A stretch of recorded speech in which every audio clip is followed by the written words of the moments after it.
우리 이 시간 함께 말씀 나누도록 하겠습니다. 오늘 우리가 함께 나눌 말씀은 에베소서 4장 1절에서 3절 말씀입니다. 신약성경 페이지 313페이지 에베소서 4장 1절에서 3절 우리 다 찾으신 것으로 알고 함께 큰 목소리로 말씀 읽도록 하겠습니다. 시작!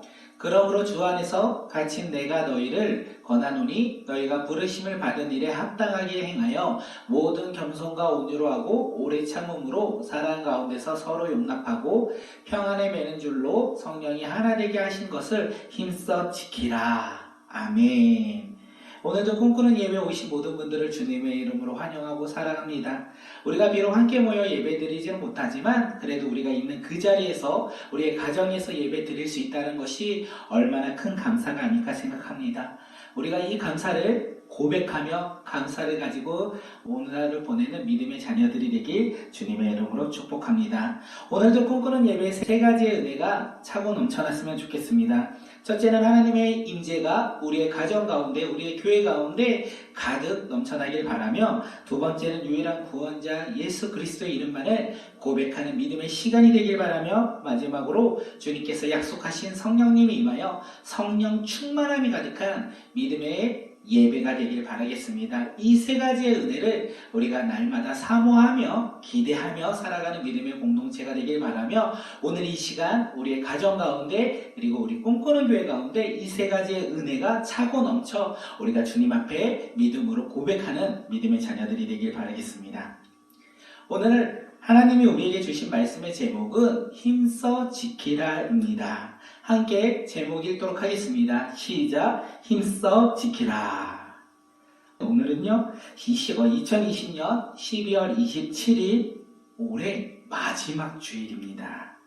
2020년을 시작한 지도 엊그제 같은데 벌써 마지막 주일을 우리가 함께 보내고 있습니다.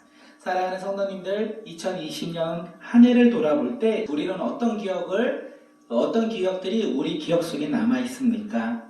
저는요, 개인적으로 부활절도 생각이 나고요, 여름 성경학교도 생각이 납니다. 다양한 모습들의 행사와 예배가 기억이 납니다. 하지만 제 머릿속에 제일 크게 자리 잡고 있는 것이 무엇이냐면, 이 세상을 살아가면서 한 번도 겪지 못한 이 코로나19라는 바이러스가 사실 제 머릿속에 제일 기억이 남지 않을까 생각되어집니다. 코로나19로 시작한 2020년이 코로나19와 함께 마무리되어 간다는 이 상황이 제 마음 가운데 안타까움으로, 그 안타까운 마음이 가득하다는 것입니다. 그동안 제가 이 한 해를 돌아보면서 설교 가운데 코로나19는 누구나 걸릴 수 있는 바이러스다. 그래서 만약 확진 환자가 나오면 그를 주님의 사랑으로 우리가 품고 위로하며 격려하는 믿음의 교회와 공동체가 되자. 이것이 바로 하나님을 믿는 믿음의 자녀인 우리가 행해야 할 일이다. 이렇게 설교를 했던 것이 기억이 납니다.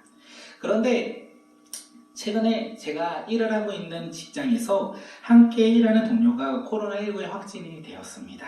그래서 저를 포함하여 함께 일하는 사람들이 그 코로나 검사를 하러 갔어요.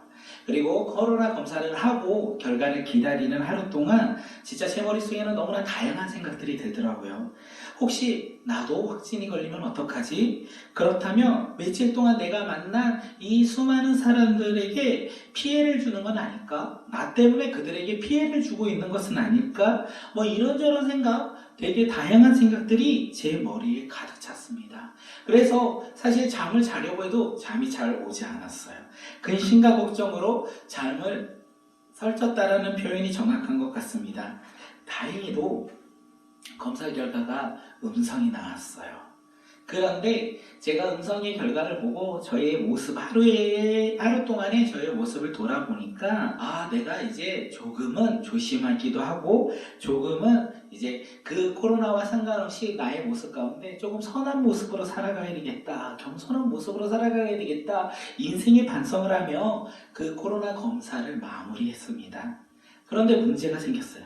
코로나 검사를 한 동료 가운데 한 사람이 양성이 나왔어요. 그래서 함께 공부하는 학생들이 전수조사를 하는 상황이 발생되었습니다. 일을 하는 모든 사람들이 함께 전수조사를 한다는 것도 문제였지만 이것보다 조금 더 큰 문제가 있었어요. 그 문제가 무엇이냐면 저희 예성이가 잠을 자다가 2층 침대에서 떨어져 팔이 부러졌어요. 그리고 그 부러진 팔을 가지고 학교를 갈 수 없으니까 저와 같이 회사에 출근을 했습니다.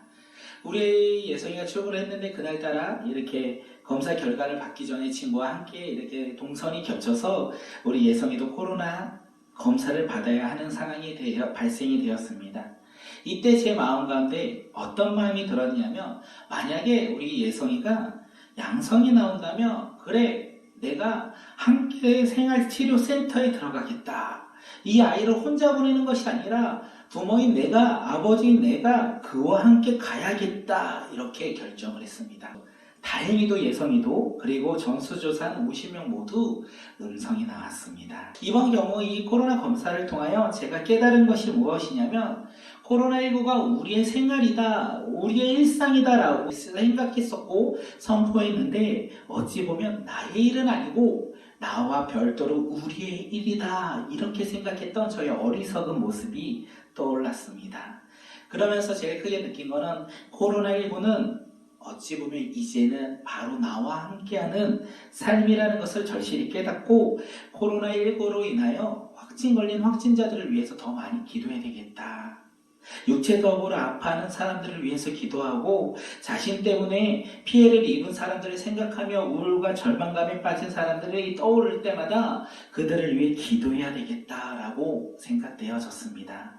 사랑하는 성도님들, 우리 함께 코로나19가 종식되는 그날까지 이 바이러스를 없어질 수 있도록 우리가 함께 기도했으면 좋겠습니다. 이것만 기도하는 자들이 아니라 코로나19로 인하여 우울감과 절망감과 실망과 좌절과 아픔에 빠진 사람들을 위해서도 우리가 함께 기도하는 믿음의 공동체가 되길 바라겠습니다. 그리고 제가 제일 크게 느꼈던 거는, 그들을 위해서 기도하겠다 이것도 있지만, 제가 검사를 받으면서 제일 많이 생각했던 건 무엇이냐면, 어떻게 하지? 걱정이 든다, 이 생각이 제일 많았었는데, 어린 자녀가 이 검사를 하면서 기다릴 때는요, 제 모습에 어떤 생각이 들었냐면, 어떡하지? 걱정이네, 이렇게 생각이 든 게 아니라, 내가 나의 사랑하는 자녀와 함께 해야 되겠다. 그가 어떤 상황 가운데 있더라도 내가 그를 품고 그와 함께 해야 되겠다라는 생각이 들었습니다. 사랑하는 성도님들, 제가 이 고백을 하는 이유가 무엇인지 아십니까? 제가 어린 자녀를 바라보며 무슨 일이 생기면 그래, 내가 함께 해야지, 이렇게 생각했던 모습이 하나님의 무한하신 사랑이 우리 가운데 부어주신 그 모습이 아닐까 생각이 들었습니다. 하나님은 바로 저와 성도님들 그리고 우리 자녀들을 사랑하십니다. 그래서 언제나 우리와 함께 하신다는 것입니다. 언제나 나와 함께 하시는 분이 바로 사랑이 많으신 그 하나님 아버지라는 것입니다. 믿으십니까? 그렇기에 하나님은 나를 너무 사랑하셔서 자신의 독생자 아들 예수 그리스도를 죄인인 나를 위해서, 죄인인 우리를 위해서 이 땅 가운데 보내셨다라는 것입니다. 2020년 한 해 동안 힘들고 어려운 상황 속에서, 그 상황 속에서도 주님은 언제나 우리와 함께 하셨습니다. 그리고 우리가 눈물을 흘리며 아파할 때도요, 주님은 우리와 함께 우시며 우리의 아픔을 위로해 주셨습니다. 이 사실을 믿으십니까? 이 사실을 믿으며 우리가 나아가는 믿음의 자녀들이 되길 바라겠습니다. 혹시 이렇게 생각하시는 분 계십니까? 나는 혼자야. 아무도 나와 함께 하지 않아. 나의 아픔은 아무도 이해할 수 없고 아무도 위로할 수 없어. 이렇게 생각할 때가 있으셨습니까? 그런데 놀랍게도 그때조차도 주님은 나와 함께 하셨다는 것입니다. 내가 아파할 때 함께 아프시고, 내가 울 때 함께 우신 분이 누구시냐면 나의 아버지, 그 아버지가 아닐까 생각합니다. 그 하나님을 우리가 날마다 고백했으면 좋겠어요. 그 하나님을 날마다 우리가 고백하며 간증하며 날마다 그 하나님과 동행하며 살아가는 믿음의 자녀들이 되길 바라겠습니다. 얼마나 든든하겠습니까? 힘들 때 어려울 때도 언제나 나의 편이 되시고 나와 함께 하시는 그 하나님 아버지가 내 아버지라는 사실이 얼마나 큰 위로입니까? 사랑하는 성도님들, 지금 내 옆에 계신 주님, 언제나 나와 함께 하시는 그 주님, 그리고 나를 만나시는 그 주님을 우리가 이 시간 고백하며 주님의 이름을 부르짖으며 난 혼자야 라는 생각이 아니라 난 혼자가 아니야. 왜냐하면 나를 사랑하시고 나의 편이 되신 그 하늘의 아버지가 나와 함께 있어 라고 고백하는 믿음의 자녀들이 되길 바라겠습니다. 이 시간 옆 사람을 한번 바라보면서 이렇게 한번 축복하겠습니다. 주님은 언제나 당신과 함께 하십니다. 주님은 언제나 당신과 함께 하십니다 라고 우리 옆 사람을 바라보며 그 사람을 축복하겠습니다. 시작. 주님은 언제나 당신과 함께 하십니다. 우리 이 시간 에베소서 4장 1절 하반절 한번 읽도록 하겠습니다. 시작. 너희가 부르심을 받은 일에 합당하게 행하여. 너희가 부르심 받은 일에 합당하게 행하여. 사도 바울이 에베소 성도들을 무엇이라고 부르냐면 하나님의 부르심을 받은 사람들이라고 오늘 이야기하고 있습니다. 제가 예전에 신학교에 입학을 할 때요, 항상 개척교회 작은 교회를 다니다 보니까 내가 이제 본격적으로 사역의 길을 가기 전에 사실 어떻게 될지 모르니까 한 1년 정도는 큰 교회를 한번 다녀봐야 되겠다. 경험을 쌓고자 다양한 모습들로 우리가 섬겼으면 좋겠는데 작은 교회는 내가 그동안 열심히 다녔으니까 한 1년 정도는 큰 교회를 다니며 큰 교회가 어떻게 믿음 생활을 하는지 함께 그곳에서 체험했으면 좋겠다라고 해서 기존에 섬기던 교회를 나와 여러 큰 교회를 방문하면서 교회를 선택하는 상황이 있었습니다. 그 가운데 제가 교회를 선택할 때, 우리 가정이 교회를 선택할 때 사실 어떤 기준으로 했냐면 하나님의 부르심이 아니라 사실적으로 저희 가정의 믿음이 너무 연약해서 예성이랑 수영이가 예배 드릴 수 있는 교회, 아이들 예배가 조금 활성화된 교회를 선택했던 모습이 있습니다. 지금 돌이켜보니까 그 모습이 얼마나 부끄러웠는지 모르겠습니다. 교회를 선택할 때 하나님의 부르심에 우리가 순종한 것이 아니라 이 세상의 기준과 나의 기준과 헛된 기준으로 교회를 선택했던 저의 모습들, 우리 가정의 모습들이 떠올라 부끄럽고 그리고 회개하며 나아갔습니다. 사도 바울이요, 에베소 성도에게 이렇게 얘기합니다. 너희가 교회에 나온 것은 너희의 뜻과 계획이 아니라 하나님의 부르심에 따라 온 것이다. 에베소 성도들이 교회를 나온 것은 너희들의 뜻과 계획이 아니라 하나님의 부르심으로 말미암아 너희가 나온 것이다. 이렇게 이야기한다는 것입니다. 사랑하는 성도님들, 어디 에베소 성도들만 그렇습니까? 아니라는 거예요.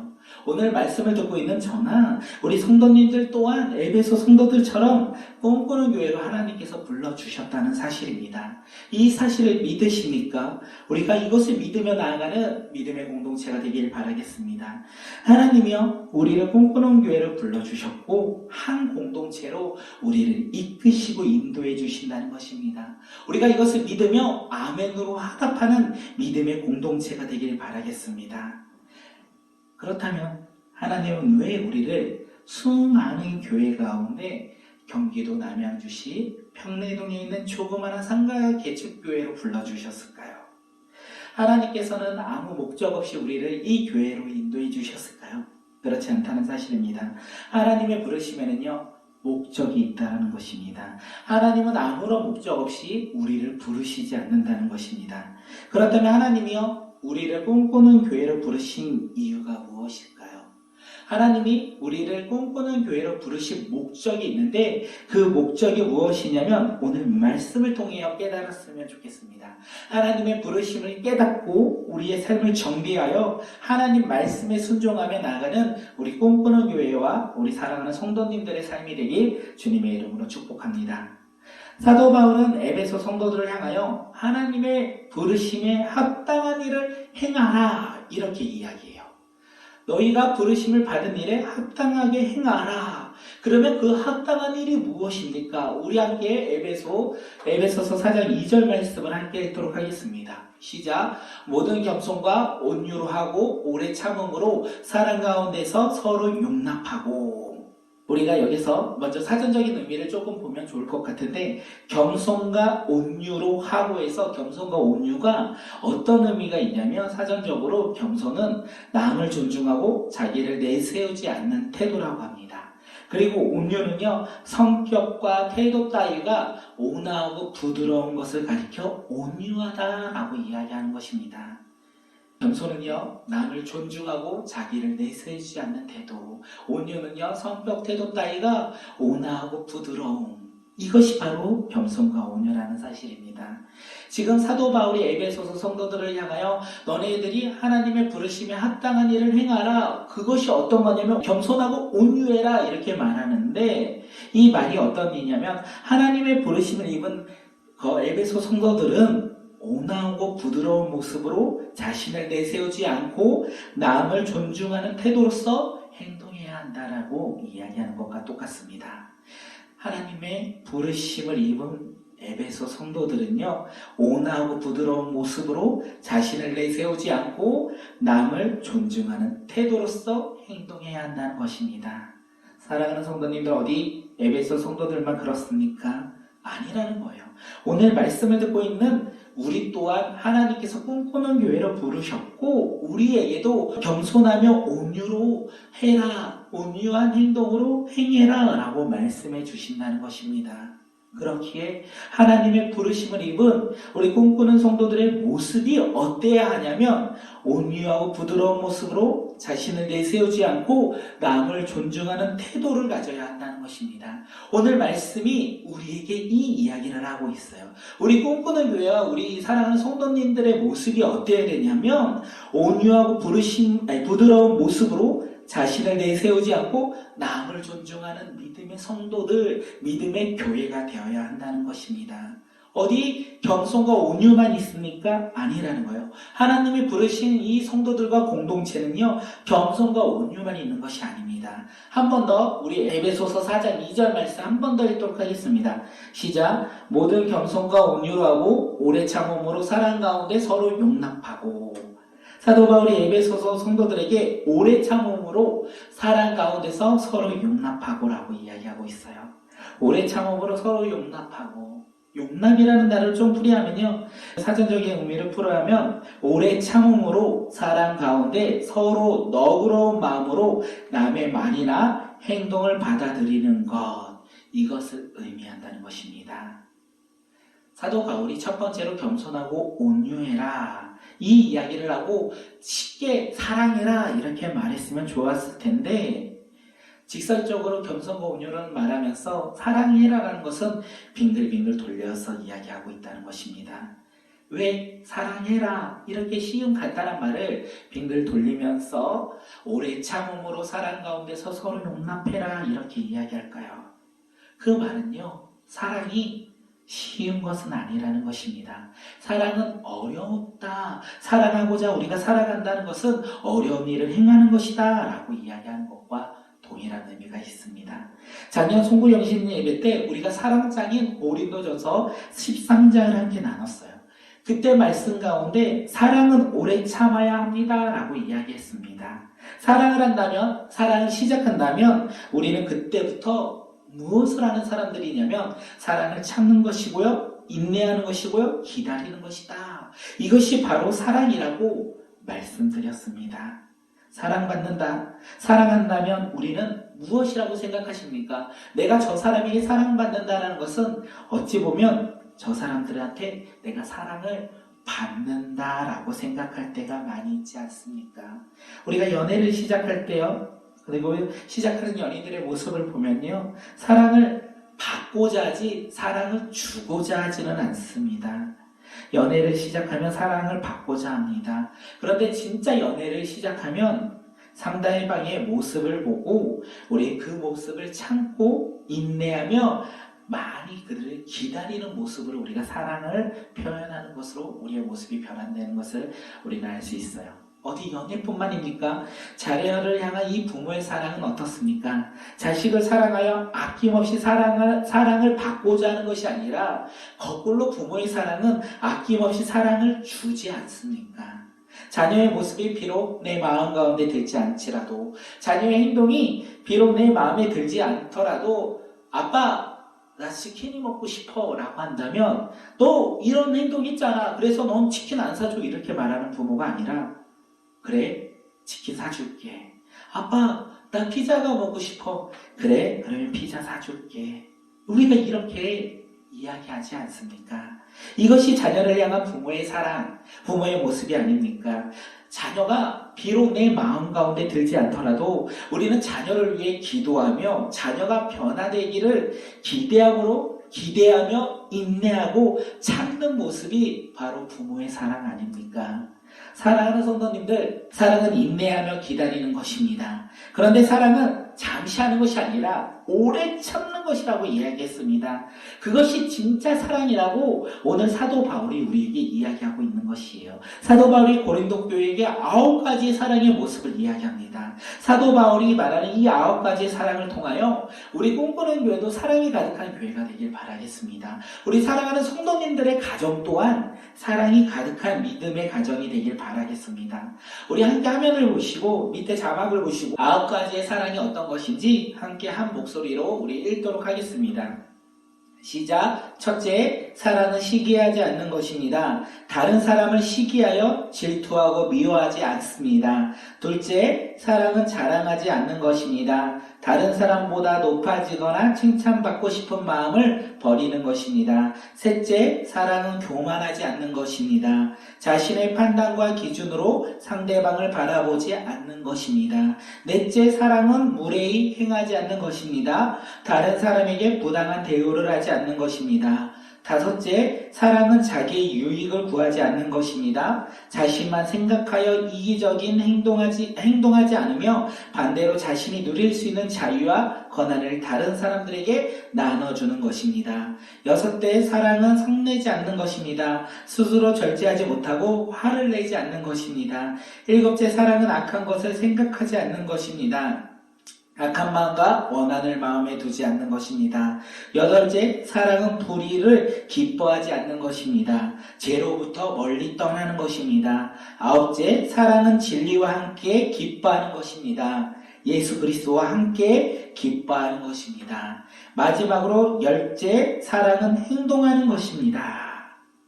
10가지네요. 열째, 사랑은 행동하는 것입니다. 사랑하는 성도님들, 역사에 있는 우리 사랑하는 가족을 바라봐 주십시오.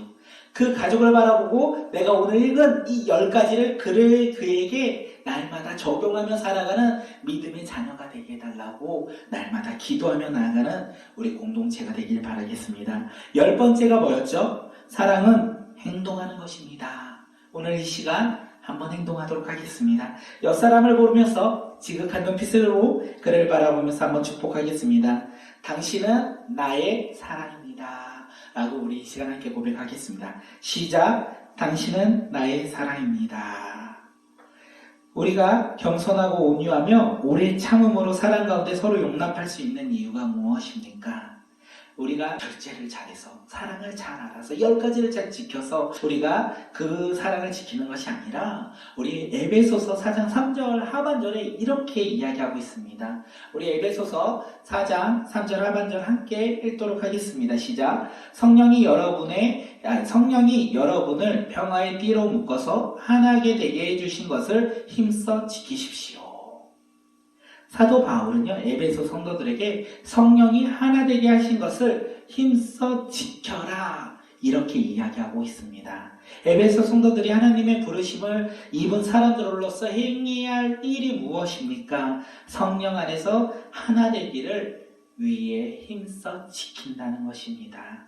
하나님은 에베소 성도들을 교회로 부르셨어요. 그들을 왜 부르셨습니까? 왜 부르셨냐면 성령 안에서 하나 되기 위해 부르셨다는 것입니다.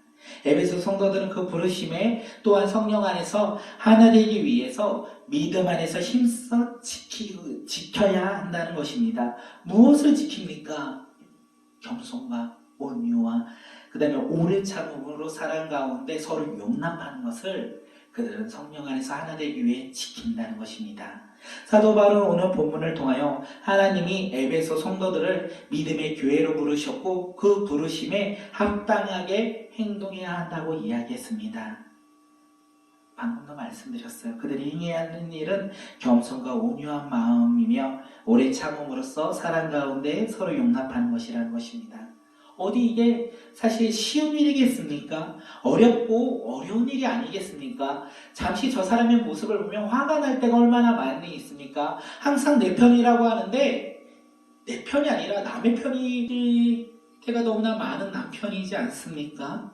그런데 우리는 그것을 참으며 오래 참으며 함께 서로 용납하며 사랑하라는 이 말씀이 사실적으로 어렵다는 거예요. 이 어려움을 어떻게 그들이 믿음 안에서 지킬 수 있냐면 성령 안에서 하나 되도록 힘써 지키면 할 수 있다는 것입니다. 사랑하는 성도님들, 오늘 본문 말씀을 붙잡은 것은 우리 꿈꾸는 교회가 되길 바라겠습니다. 올해를 마무리하며 2021년을 바라보며 나아가는 믿음의 자녀들이 되었으면 좋겠습니다. 하나님은 우리를 창세전부터 선택하시고 부르셨어요. 꿈꾸는 교회로 이 시간 예배드리고 있는 우리를 부르시고 이 시간 함께 예배드리며 나아가고 있다는 것입니다. 앞에도 서론에도 제가 말씀드렸어요. 하나님은 그냥 부르시지 않습니다. 목적 없이 부르시지 않는다는 거예요. 하나님의 부르심에는 목적이 있다는 거예요. 하나님이 우리를 꿈꾸는 교회로 부르신 목적이 있다는 거예요. 무엇입니까? 오늘 에베소서 4장 2절에서 우리에게 얘기해요. 겸손과 온유함으로 행동하며 오래 참음으로 사랑하고 서로 용납하기를 위해 우리를 부르셨다라는 것입니다.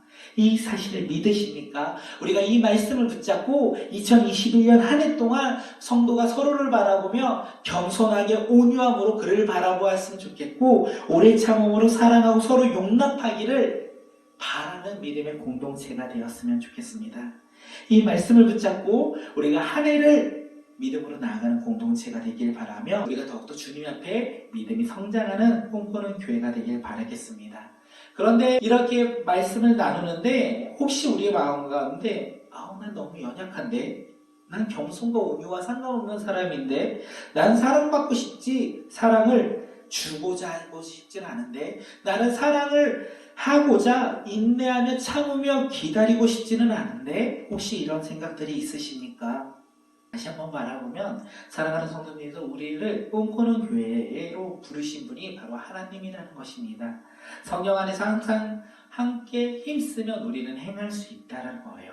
우리가 스스로 할 수는 없지만 성령 안에서 이 말씀을 붙잡고 하나 되기에 힘써 지킨다면 우리는 할 수 있다는 것입니다. 왜냐하면 성령 안에서, 믿음 안에서 우리가 힘써 지킨다면 주님의 말씀은 이루어지며 주님의 말씀은 그 언약된 말씀들은 이루어져 나갈 것이기 때문에 그렇습니다. 그렇다면 우리가 성령 안에서 하나 되는 방법, 그것이 무엇입니까? 온유하고 겸손하며 오래 참음으로 사랑 가운데 서로 용납하면 됩니까? 성령 안에서 그렇게 하기 위한 먼저 해야 될 것이 무엇이냐면 에베소서 6장 18절에 우리에게 먼저 이야기합니다. 에베소서 6장 18절 함께 읽도록 하겠습니다. 시작. 모든 기도와 간구를 하되 성령 안에서 기도하고 이를 위하여 깨어 구하기를 항상 힘쓰며 여러 성도들을 위하여 구하라. 성령 안에서 우리가 힘써 지키기 위해서 먼저 해야 될 것이 있는데 그것이 무엇이냐면 성령 안에서 기도하는 것입니다. 기도하면 우리가 기도할 때 저 함께하는 사람들을 바라보며 판단하지 않고 정죄하지 않고 겸손과 온유한 마음으로 우리가 그들을 바라보며 함께 서로 사랑하며 용납하며 사랑하며 우리가 그것을 고백하며 나아가는 믿음의 자녀들이 되지 않을까 생각되어집니다. 이 시간 우리가 이것을 믿으며 2021년 한 해 동안 우리가 무엇을 해야 하냐면 하나님이 우리를 꿈꾸는 교회로 부르셨고 성령 안에서 하나 되길 바라는데 우리가 성령 안에서 기도함으로써 나아가 서로 겸손하며 온유하며 오래 참음으로 사랑하고 그 가운데 서로 용납하는 믿음의 공동체가 되길 바라겠습니다. 우리가 이것을 붙잡고 힘써 지키는 믿음의 자녀들이 되길 바라겠습니다. 우리가 이것을 기대하며 소망을 가지며 2021년 주님 앞에 나아갈 때 우리 공동체가 믿음 안에서 영적인 한 가족이 되어 주님 앞에 얼마나 기쁨으로 나아갈지 벌써부터 설레임과 기대함이 가득합니다. 사랑하는 성도님들, 이 시간 옆사람을 바라보며 이렇게 한번 고백하도록 하겠습니다. 당신은 성령 안에서 교회를 위해, 가정을 위해, 열방을 위해 기도하는 사람입니다. 우리 이 시간 옆사람을 바라보며 우리 한번 축복하겠습니다. 시작! 당신은 성령 안에서 교회를 위해, 가정을 위해, 열방을 위해 기도하는 사람입니다. 그 기도하는 그 사람으로 인하여 우리가 성령 안에서 하나 되어 서로 주님이 부르심에 따라 우리가 힘써 지키며 말씀 가운데 차고 넘치는 믿음의 자녀들이 되지 않을까 생각되어집니다. 사랑하는 성도님들, 이 시간 말씀을 마치고자 합니다. 오늘 우리는 하나님의 부르심에 따라 꿈꾸는 교회로 나와 믿음의 영적인 가족이 되었습니다. 그래서 이제부터 우리가 해야 할 이 믿음의 일, 성령 안에서 우리가 행해야 할 일은 하나 되는 것입니다. 하나 되기 위해서 우리가 서로 성령 안에서 기도하는 믿음의 공동체가 되길 바라겠습니다. 우리가 성령 안에서 기도하기 시작한다면 우리 공동체는요, 겸손과 온유와 오래 참으로 살아가고 용서하는 공동체가 되지 않을까 생각되어집니다. 우리가 교회를 위해, 가정을 위해, 또한 주님의 나라를 위해, 열방을 위해 이렇게 성령 안에서 기도하며 힘써 지키는 믿음의 자녀들이 되길 바라겠습니다. 우리 이 시간 함께 찬양하고 기도하겠습니다.